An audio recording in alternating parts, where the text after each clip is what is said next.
আসসালামু আলাইকুম ওয়া রাহমাতুল্লাহি ওয়া বারাকাতুহু।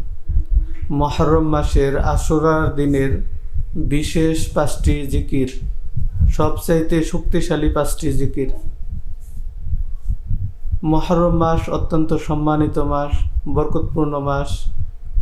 আর এই মাসের মধ্যে অত্যন্ত মর্যাদাশীল একটি দিন, আর তা হলো আশুরার দিন। এই আশুরার দিন অত্যন্ত গুরুত্বপূর্ণ, কেননা আল্লাহ রব্বুল আলামিন এই আশুরার দিনেই হযরত আদম আলাইহিস সালামকে সৃষ্টি করেছেন। আল্লাহ তাআলা এই আশুরার দিনেই হযরত আদম আলাইহিস সালামকে জান্নাতের মধ্যে প্রবেশ করাইছেন। আল্লাহ রব্বুল আলামিন এই আশুরার দিনেই আদম আলাইহিস সালামকে দুনিয়ার বুকে প্রেরণ করেছেন।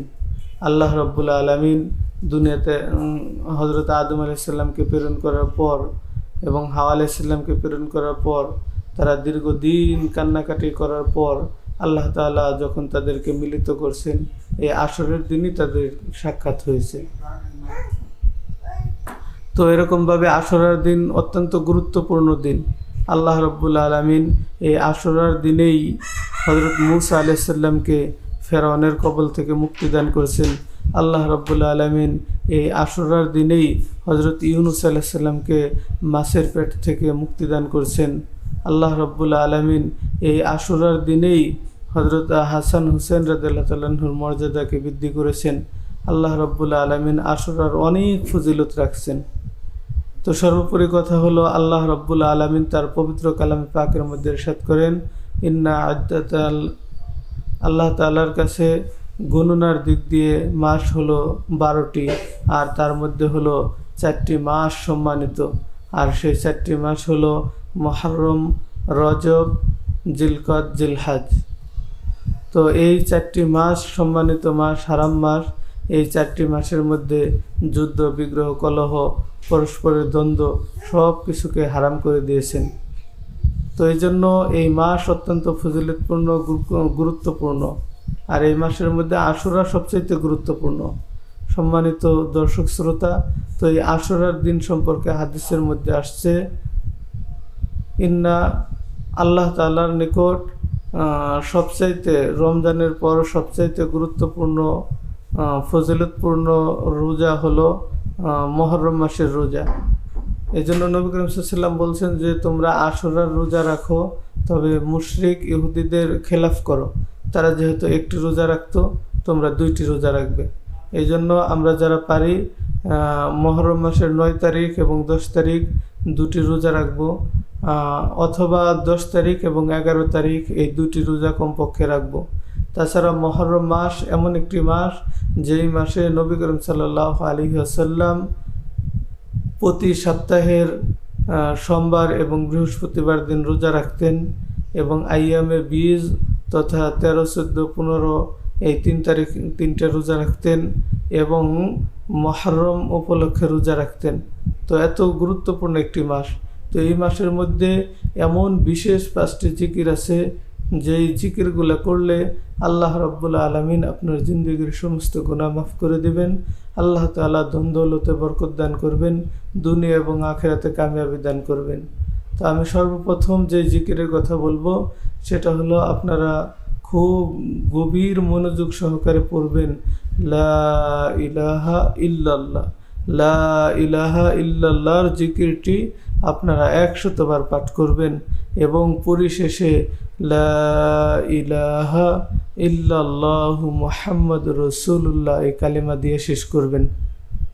1 নম্বর আমল, কারণ হাদিসের মধ্যে আসছে যে নবী করিম সাল্লাল্লাহু আলাইহি ওয়াসাল্লাম ইরশাদ করেন, যে ব্যক্তি ইয়াকিন ইখলাসের সাথে লা ইলাহা ইল্লাল্লাহ পাঠ করে, আল্লাহ তাআলার আরশে আজিমের নিচে যেই নূরের খুঁটি আছে, ওই খুঁটি হিলতে দুলতে থাকে।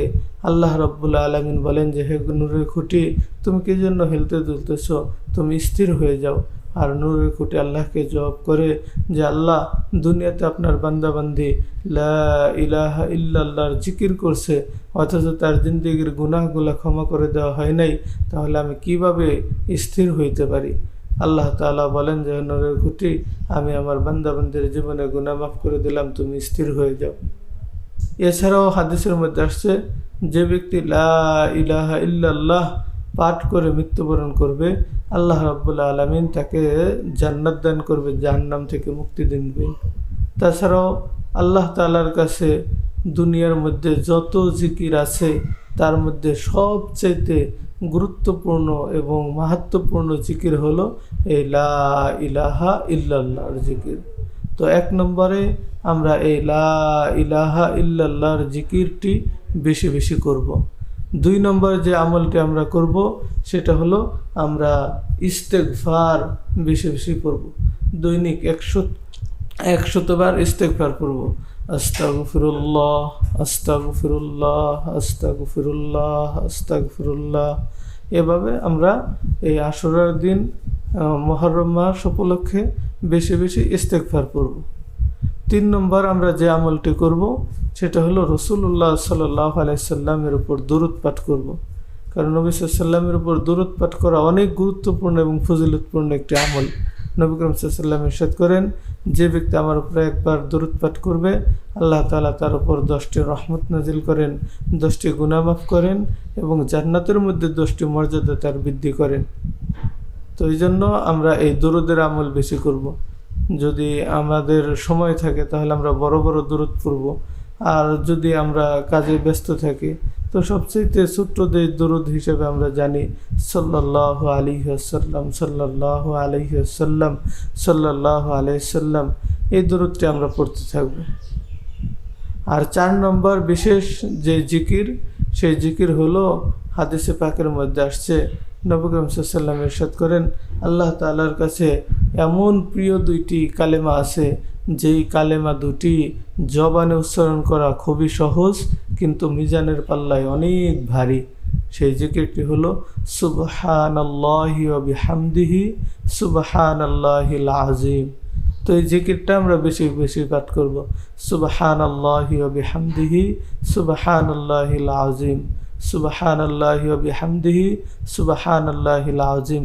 আর 5 নম্বর যে আমলটি আমরা করব সেটি হলো লা হাওলা ওয়ালা কুওয়াতা ইল্লা বিল্লাহ, লা হাওলা ওয়ালা কুওয়াতা ইল্লা বিল্লাহ। এই আমলটা আমরা বেশি বেশি করব, এই জিকিরটা আমরা বেশি বেশি করব। যদি এই 5টা জিকির আমরা বেশি বেশি করি তাহলে আমাদের এই আশুরার দিন আমাদের সমস্ত আমল আল্লাহ তাআলা কবুল করে নেবেন এবং এই সমস্ত আমলের যাজায়ে খায়ের আল্লাহ তাআলা আমাদেরকে দান করবেন। ওয়া মা তাওফীক ইল্লা বিল্লাহ।